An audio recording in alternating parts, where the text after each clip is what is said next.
So yeah, so let's talk Invincible. Yeah, hold on, let me take a quick selfie. Yeah. That all right.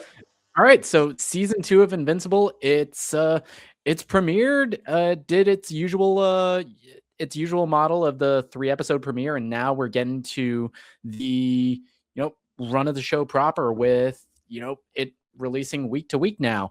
And real quick before we get into the most recent episode, Schuby, how have you enjoyed the run of Invincible so far? Because I know you were a fan of the comics prior to the show. I'm more of a new fan. I didn't start reading until after season 3 finished. How do you think that this has been as an adaptation? I think that it's been great. There are a few things that they have changed, but the things that they have changed, it's definitely for the better.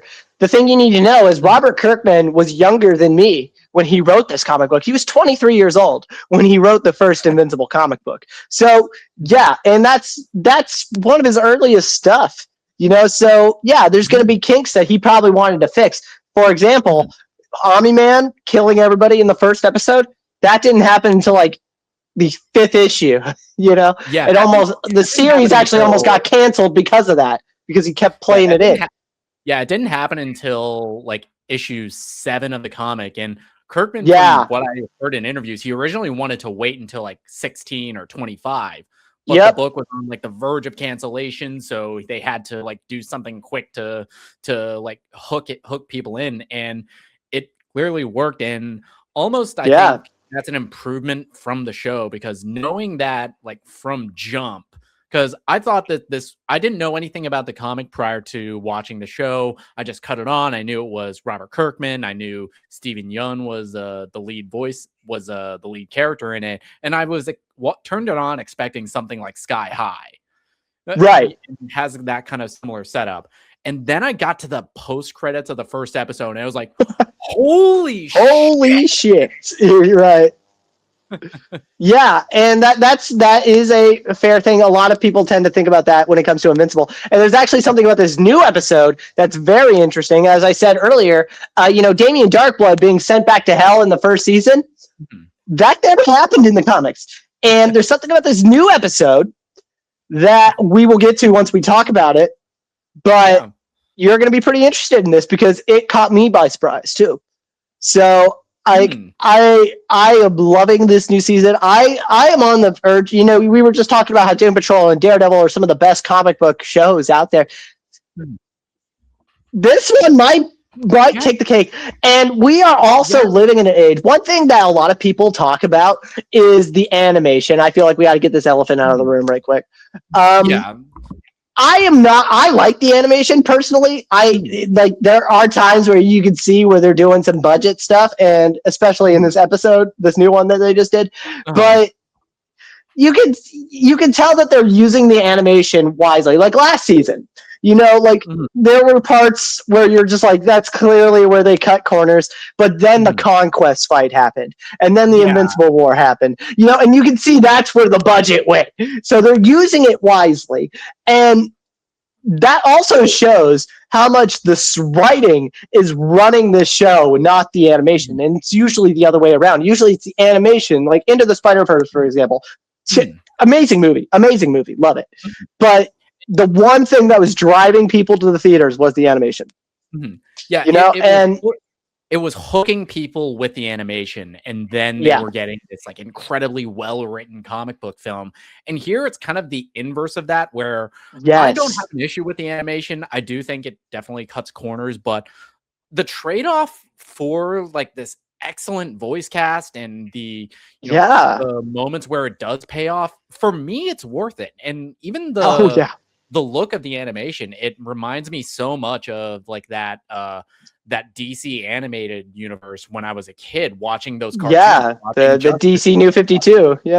Watching Justice League, watching Batman the animated series, it reminds me a lot in that animation style, that it feels jarring, and it feels like you feel the impact of the violence, where the show, because it's dealing with superheroes in the real world, the show gets a lot of comparisons to The Boys.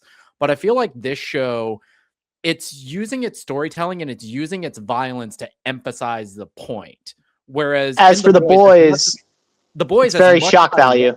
As much as I love that show, they do lean a lot more into shock value. Yes, I fully agree with you. And, and the punches feel harder, even in the animation. Because like you said, very shock value-y. When somebody gets cut in half in The Boys, you're like, oh, someone got cut in half. But if you see it in Invincible, you're like, oh my god, because the consequences are more dire, I guess is a good way to put it. But the voice cast is spectacular. These new episodes I'm really excited, and I can't wait to see where Thrag goes. And it looks like we're about to enter the Viltrum War.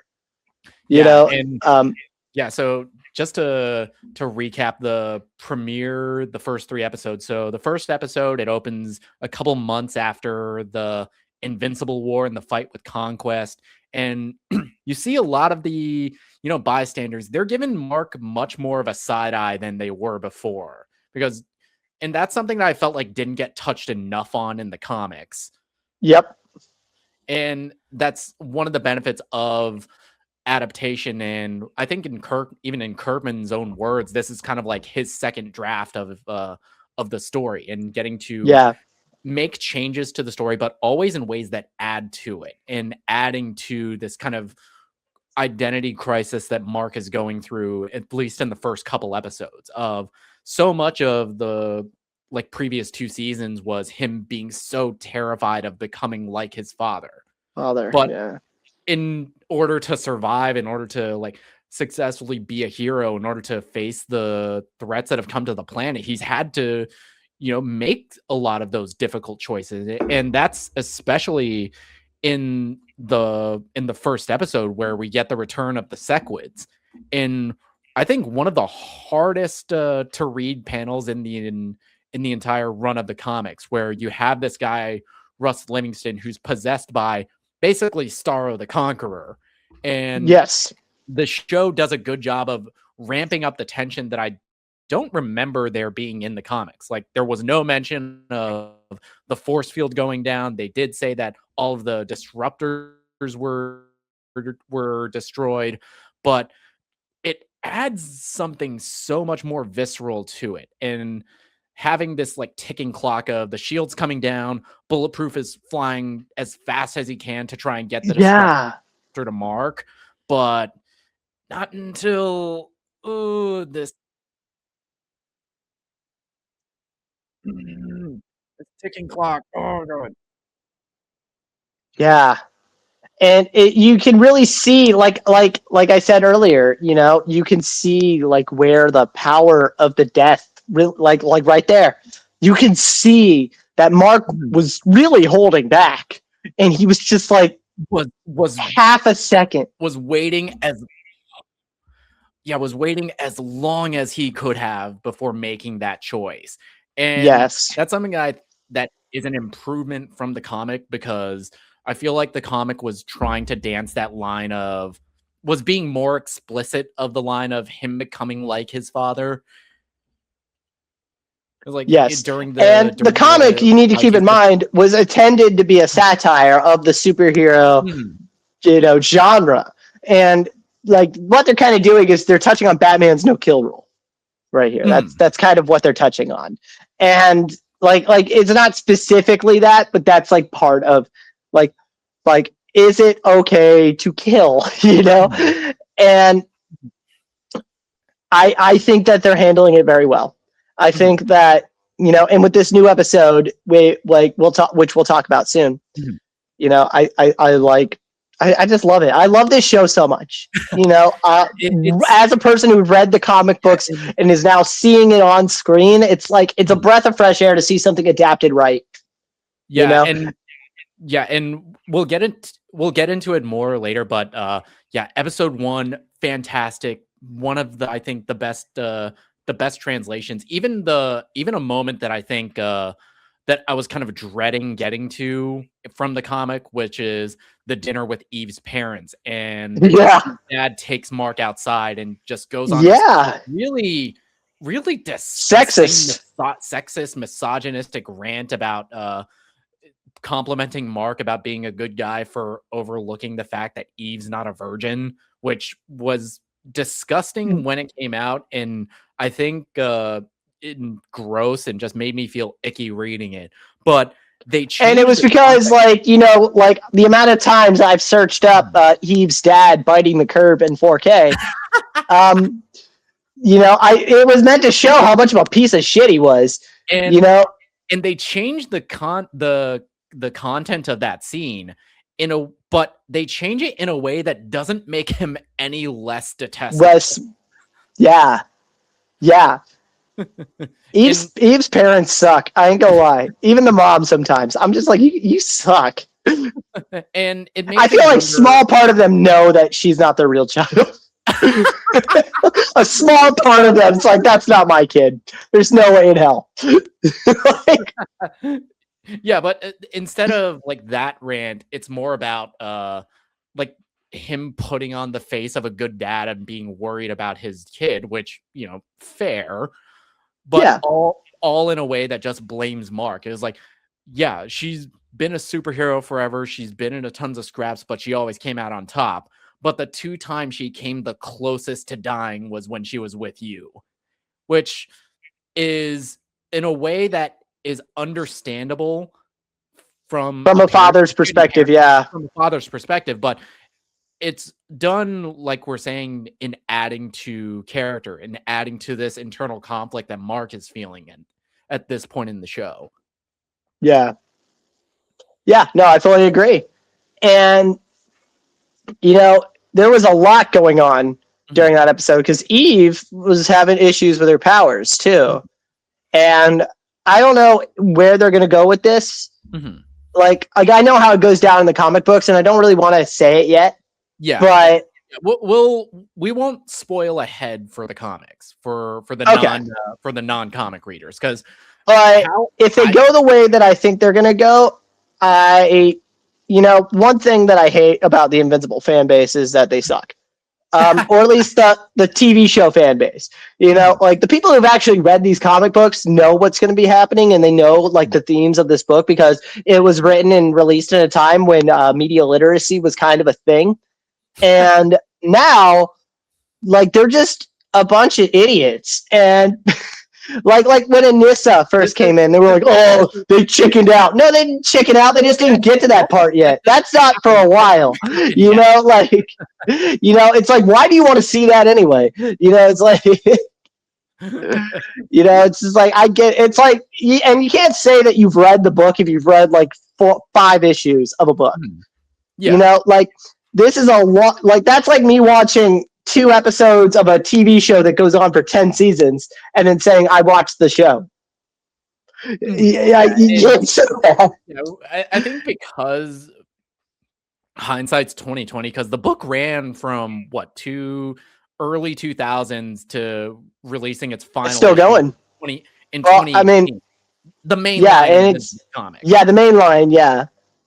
Yeah, but the comic ran for almost 15 plus years, and we're getting the opportunity for a second draft. And a lot of that is because, comic Twitter is the worst about spoiling stuff that happens ahead of the books. But, for people that are fans of the show that just want to watch it on that front, I feel like they are getting a fresh experience. And I kind of feel the same way about this show that George R.R. Martin fans felt about Game of Thrones back in the day. Yeah. No, that's a great way of putting it, because it got to a point where like it was getting past the point where George R.R. Martin had even written. So it was like, we got to start making stuff up. And I like the fact that Robert Kirkman is very well, like this newest episode was written by Robert. So, and there's a reason for it. And like I said, once we get to that, I will explain it, but your jaw's going to be on the ground, because even I was like, oh, because a lot of people are calling it a filler episode right now. but in a way, you're talking about how it's a second draft of this story, and I think that's very interesting.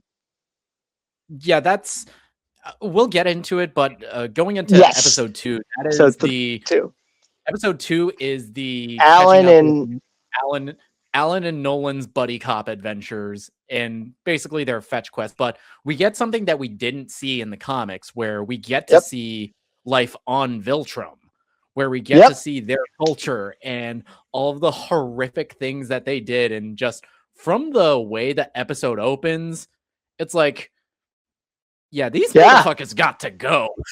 Yeah, and can we just talk about like how Debbie's jeans had no part in making Mark, by the way? Like Debbie's not there. Were fighting for their goddamn life. You like it was like when you. Well, that's Mark right there. What's he talking about? And secondly, I would also like to say that I think Grandma is still alive. Grandma Viltrum, Grandma Viltrumite, Grandma Nolan. That child beater, that I don't know, whatever you want to call her. Granny Goodness, that's what we're going to call her. Okay, yeah, but seeing the brutality of Viltrumite culture, it's something that we've gotten hints of in previous seasons, especially with the appearance of the fight in season 2 on Thraxa, the conquest fight, the brief interaction that we got with Anissa in season 2, but getting to see Viltrum at their peak pre-Scourge virus, which it was an event that happened in the comics. It's like a big plot point, but I feel like the show, it really emphasized the horror of it in this. There's actually horrific thing. Yeah, and there's a part in the show where it like starts off as like when they're putting all the bodies into space, and then it like starts on one body, and then it's multiple bodies, and then it just keeps zooming out, and then you see a ring around Viltrum, and it's built of the bodies of their people, and that's almost shot for shot from the comic book, but it felt stronger, it felt more prominent, it felt. Yeah, it felt more emotional when I saw it there. I was literally, oh my god. Yeah, in the comic, it felt a little bit more impersonal, but here, because we're seeing it through the flashback, Nolan's eyes, you feel the emotional impact, and you feel the kind of complexity of that character, especially because like throughout the whole episode, Nolan is on the fence about joining the coalition of planets to fight Viltrum. Yeah, and even when he found out that Peter David's character, Thraxus, when he found out, like he was like, "Do you realize what you did?" Like he still like sympathizes with his people. Yeah, and every element of this that is an addition from the comics is adding so much to this overall theme. I think in this season of the show about generational trauma and how cycles of violence continue, and that the whole reason that Thetis killed Argal is because of the violent path that they were going, but instead of choosing a different way, Thrag and the Viltrum Empire, they doubled down, and the same thing happened with the Scourge virus. And I'm curious to see how they handle that in the show. And especially I feel like this show is going to be excellent to rewatch, knowing what I know now. Knowing I was literally sitting there, and I was just like, I can't wait to rewatch this show, like back to back. How horrific the fight to adulthood that Nolan went through. I'm curious to see how season 1 is gonna read now. Oh yeah. And and I was literally thinking to myself, while I was watching these episodes, I was just like, this show's gonna end one day, and I'm gonna watch it back to back and just binge the hell out of it, and it might be my new comfort show. And that's a scary thought to think about, but still, like of all the shows. But like just going back and rewatching this masterpiece that they're coming out with. I can't wait. Yeah, and to just it's some great TV. Nolan and Alan, a lot of that is almost ripped straight from the even the fun time that Alan was having every that was ripped right out of it. Like the panel, like literally, like. And then when Nolan found out about the other room, oh my god, I was on the floor. I was dying. But one thing I want to talk about before we get into the next episode is Peter David and that's Peter Cullen. Who was I? Oh, I was saying Peter David, like the writer. Yeah, Peter Cullen. I think Peter Cullen and I want to say J. Jonah Jameson. That's not his name. J.K. Simmons. Those two in a booth together, talking to each other, must have been the best. Like whoever was directing that, they went to bed like it'd be like listening to Morgan Freeman and Kevin Conroy talk to each other. It's like, it's just two powerful voices coming back at each other. Yeah, two powerful voices and yeah, that episode, it changes so much from the comics, especially I think Kirkman has improved as a writer since the original run of the comic, especially in how he's 100%. And how he's handling a lot of the female characters, especially 100%. Because Debbie is a completely different character in the comic. She's a much more same with Eve character, and in this show, she's essentially the moral center and the moral heart of this story. She's the reason Mark's good. Yeah, and Eve is a much more layered character, and I think one of my even Amber. I could even fight with Amber being like that too. Yeah, and I think the biggest improvement is Telia, which is Alan's girlfriend, who's voiced in this by Tatiana Maslany. She's a much more She-Hulk character in this, versus in the comic where she is just basically a Bond girl. Yep. Yeah.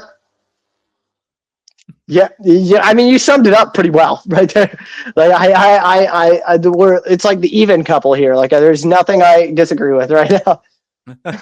Yep, and moving on to episode 3, we get the return of, I think, one of the breakout characters from the show, which is Titan and Machine Head voiced by Jeffrey Donovan. I know where your family lives. I know where your family lives. And that means dude, your mic just peaked on me a little bit, and it sounded exactly like. Right, I was like, it literally went, I know where your family lives, which means you work for me, which means he's such a fun character, and it's cool. I love Machine Head. Oh my god, he's so good. Kind of grand and cosmic the scale is on Invincible, because very street level. Yeah, it's nice getting to see the street. Oh, we almost forgot episode 2. Nope, that's this episode. Never mind. So getting to see that kind of classic thing, it was kind of a running joke in the comic of we had like 2 world-ending threats kind of happening at the same time. Yep. And that, I think, we got that a little bit in the first episode with the Sequids and Universa happening at the same time.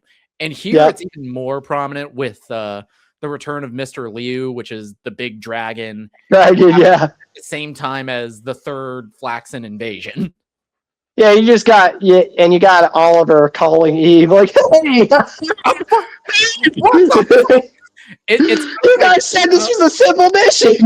It was kind of it kind of reminded me a bit of because I just finished playing Resident Evil 9. It's like going from a Leon section of the game to Grace. It was like, oh my god. No, man, somebody put that Ollie Williams Blackie weather forecast from Family Guy over it. It was just like, Ollie Williams, what's it like? He's like, it's raining some days. You have an umbrella? Have one. Where is it? Inside out, 2 miles away. I was like, that's exactly what it was like. It went from calm to just like 100. It went from 0 to 100. Like nobody's. Bad one. Yeah, but we get that great fight between Oliver and Mark getting to team up. That's always fun to watch with the dragon. Oh yeah, and I love seeing Oliver like really become his own person now. Mm-hmm.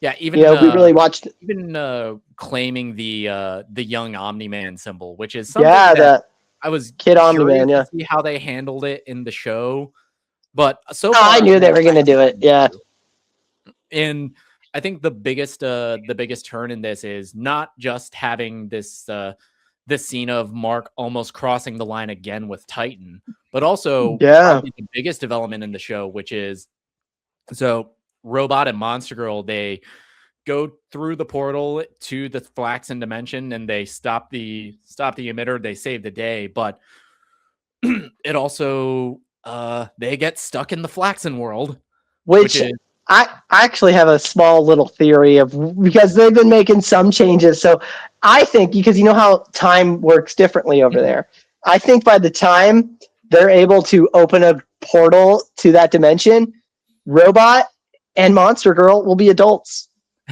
Yeah, that's kind of where I'm at too, and that's another beat from the comic that I'm curious to see, because comic readers, that storyline, where that goes, and I cannot wait to see how they adapt that, especially with how they've with this show's portrayal of Rudy. And no, I am not fucking calling him Rex. I didn't like that. That's his name, and I don't like it in the show.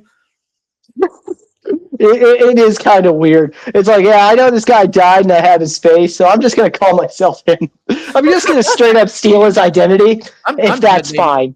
If I'm in that world, I'm dead naming the fuck out of him. Yeah. I know that I cloned him without his permission. See, and I like that the show is kind of, I think a little bit more than in the comic, it's leaning into kind of how the meta-ness Rudy is as a character. Yeah. As he really is. It's kind of unsettling, and you never really know, even when he is on the side of the angels, you never really know how to act around him or how to feel about him. Yeah, and while we're talking about it, and there was something about episode 2 that we didn't talk about, and it was Dinosaurus. We forgot to talk about that for a quick second. If we can roll back just a little bit. Dinosaurus, who is a major player in the comic, and this is voiced by Matthew Reese from the Americans. Yeah, he's essentially like a Thanos figure. He's like, because he thought what was happening was good. He thought, because he thinks that humans are destroying the world, and in a sense they are. Yeah, is he wrong? He's not wrong, and but he's also got the DID. He's a guy, and that was another time that Mark almost killed a guy. Yeah, killed a guy who had no control over the horrific actions of Dinosaurus, which is leaning more into the kind of big moral dilemma of the season, which, episode 3 wraps up with the Flaxen invasion. Mark is kind of down in the dumps, which leads us into the newest episode, which is a completely, which was a planned arc in the comic, but it never got around to it. It's following up on the Damien Darkblood tease at the end of last season, where we see Satan in this show, because in this universe, hell is real, and Satan is voiced and Bruce Campbell is Bruce Campbell. Who, might I add, we should probably talk about the fact that he has just been diagnosed with an incurable cancer, but he's not going to let it beat him. He said, quote, I'm a tough motherfucker. I'm not going to go out that easily. Yeah. Shit. After the beating that Sam Raimi gave him on the sets of the first 2 Evil Dead movies, yeah, that guy's a trooper. But and that's actually what I was going to tell you. This was originally a plot that Robert Kirkman wanted to write for the Invincible comic, but never got around to. So this is not a published comic. This is something that is new. And that's why I thought this was very interesting, because, the reason why he wrote this was because there's always a heaven and a hell. And like I said, Invincible is meant to be a satire-esque, parody-esque world of DC and Marvel, essentially. And they both deal with hell. They have both gone to hell. The Suicide Squad's gone to hell and met the past Suicide Squad people who died. You got Mephisto, who showed up in WandaVision a million times, I think. And But anyway, he wanted to write a Hell story. He never got around to doing it. And that's what this was. And I thought that it was super fun, especially when Slayer started going off. Loved it. That was cool. I'm kind of lukewarm on this episode. I feel like I like in concept where it's going. I like where it is at this point in Mark's journey, because before all of the Hell shenanigans pop up, we get a translation. We get the scene between him and Art in the tailor shop, which I love what they've done with Art in the show. 100%, yeah. Almost one for one from the comic, especially with Art voiced by Mark Hamill. And having Mark kind of be at the end of his rope, having this moral dilemma, have this fear that he is becoming his father, and Art rightfully pointing out that just the fact that you are having these feelings, it shows that you're not. And I'm not supposed to feel this way. and getting to have Art be like the voice of reason to Mark in this point in his arc. And then we get to see Mark and Damien Darkblood interacting in Hell. And while I do think this is definitely the episode where the animation budget definitely shows its limits. I think we had a 3-minute scene of them just falling. Down a hole. Have Mark fight Cerberus, but throw Damien Darkblood up in the air, so we don't have to see any of that. But it also leads to some of my favorite dialogue between the two of them, because I'm not a religious person. I was baptized Catholic, and I've always kind of dealt with that conversation of heaven and hell, and what is morally righteous, what actions lead you to that. And in this show, they outright say that hell is real, but heaven is not. But Darkblood, there's no counting system like in The Good Place, but Darkblood uses that and is kind of presenting the glass half full kind of point of view, and that there's no counting system, so good people on live Earth, life. They're just good for the sake of it, because it's the right thing to do. And that's kind of where Mark is at this point in the story, because this is after he's after he's killed Russ Livingston, killed an outright innocent person. They've danced around it in the show before with Angstrom Levy, how so much of season 3 was him feeling regret over that, and even Conquest, which technically both of those guys are still alive. Mark doesn't know about Conquest yet. And even the Immortal. I'm just thinking about when he left, and then it was just Donald and Cecil fuck. Ah, shit. like he was like, should we tell Mark? Donald, if you want my job, you could just tell me. but Mark struggling with that, and I feel like that's a very fascinating place to take the show thematically. And Invincible is, I feel like it's a show that has always kind of danced around the filler label with a lot of its episodes. Like season 1, they have the tour to college, but that introduces D.A. Sinclair. They have, the Titan episode in season 1. Yeah, I will 100% say this was a filler episode, but it did introduce new concepts, especially, and a new villain. Mm-hmm. Yeah, a new villain that shows up later in the show. But I feel like because this is the one that feels like it's putting a pause on all of the other story elements in this, because we are gearing up for the Viltrumite War. This feels like the most like a detour. Yeah, it did. But you can tell, Robert Kirkman really wanted to tell this story. This was something they set up all the way back in season 1, and I won't lie to you. I want to talk about the fact that you were telling me about how the writing was so good. And there was a point, we were laughing earlier about how they were falling for 3.5 minutes. But it actually, at the end of that conversation, when he was like, looks cool, or something like that, when they were talking about the helmet. One of the nanotech helmets and the and but by the time they got to the end of that conversation, it clicked. I was like, wait, they're still falling. They're just falling and having a conversation. I was like, I totally got lost in the fact that they were just falling. I was just like, oh, these guys are just having a conversation. And then I was like, that's how good the dialogue was. Mm-hmm. I totally forgot that they were falling into an endless pit. I have been falling for 30 minutes. Okay. Yeah, and it punctuates with one of my favorite lines in this episode because Damien Darkblood, he is a servant of Satan, and Mark is just like, yeah, I'm not bowing to Satan, man. I'm not bowing to Satan. He's like, I'll do a lot of things, but yeah, I'm working for Satan now, so hail Satan. And hail. For as much as as much as I love the show, as Mark is as of this episode the strongest superhuman on the planet.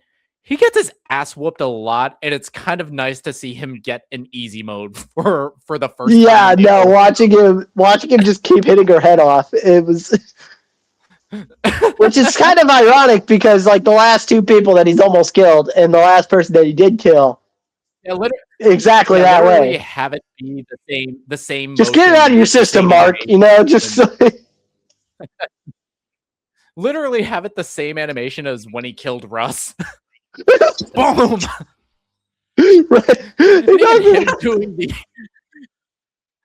And him doing the well, I had no choice. She would have came back, and then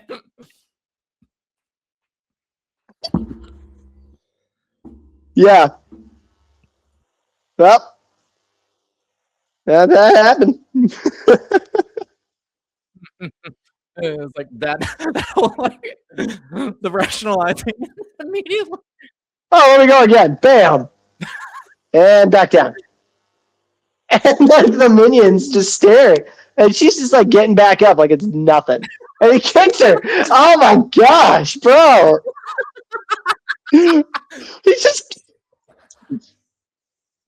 like, is there like a sedative or something? Like he should get like a fire extinguisher. It's like a fire extinguisher, and it's like one of those birthday candles you can't blow out. Yeah, and I love the design of Volcanica. She's a character that appears much later in the comic, and in a few issues from now, and that's where the Damien Darkblood being back on Earth is gonna play in. So yeah, and I love the voice actress for it. It's Indira Varma who voiced the bride. The bride? Yeah, love her. Mm-hmm. Love Indira Varma. Yeah. Can't wait to see more Bride. Yeah, yeah. A lot of the interneters calling this the worst episode of Invincible. I don't. No, it's not. I think this is. And even if it was, it's not even like lower than a 7 out of 10. Yeah, it's not even a bad episode of television. It's not even a bad episode. So if the worst episode isn't even a bad episode, that's just proof that if you haven't watched it, you should be watching it. And this is kind of like the last breath of levity before the Viltrumite War, because the episode ends with the panel from the comic, with the scene from the trailer of Nolan and Alan just floating above Mark's house, telling him. Seeing that was very cool. Yeah. I'm just thinking about how Debbie has been like on and off about selling this house. Like, imagine if they sold the house first and then they moved, and then there was like a new family in there. And then Nolan just like kicks in, and it's like, where is my wife? I miss my wife. Yeah, because theory time. Because in the comics, Debbie is a much different and I think a much more passive character. And yeah, I think comic Twitter is kind of already spoiled it in that in the comics, Debbie and Nolan, they do get back together. I hope that's not the case. I am curious to see if that plot line gets adapted into the show. And because they have established Paul as such like a good romantic foil to Debbie in the show, I wonder how they handle that. Paul's gonna fucking kick Omni-Man's ass. That's what's gonna happen. Paul's gonna be a secret Viltrumite. He's gonna like rip off his beard, and he's gonna be like, I'm a Viltrumite. He's gonna stepdad Mog Nolan. Is he? No, man. He ain't gonna be the stepdad. He's gonna be the dad that steps up. Okay. Okay. Oh, he's gonna be like, Oliver, I'll show you who's fucking boring. Okay. I'm Paul, bitch. Paul Bunyan, and they comes up with. Yeah, that's an element I'm very curious how they adapt because of the drastic changes they've made to Debbie as a character. Yeah, I mean, I think they're gonna try for Omni-Man to try and get back, because that was something that he said. He said, "I think I miss my wife," and so yeah, he's gonna want to get back to his wife. But his wife heard him call him a pet. You don't really come back from that. You don't come back from that. His wife watched him murder thousands. Okay, thousands. If they do, and just to play Daredevil's advocate, if they do, I honestly trust in the writing of the show. I do too. To kind of translate that kind of very, very weird element that never really sat right with me reading the comic, but yeah, you know, if they pull it off, just shut up and take my money. I will buy every single physical release of this show. I hope, that's something I hope Amazon does when the show is done, at least, that they release that. I would love to have physical copies of this. Yes, because I would hate for them to take it off Amazon Prime and then never be able to watch it again. Yeah, and that would be a tragedy, because the show I would cry. And and just to get to my thoughts on the season so far, I've loved every single season of Invincible. I keep saying it, time and again, that I think Invincible is one of the best written shows on television, one of the best comic book shows.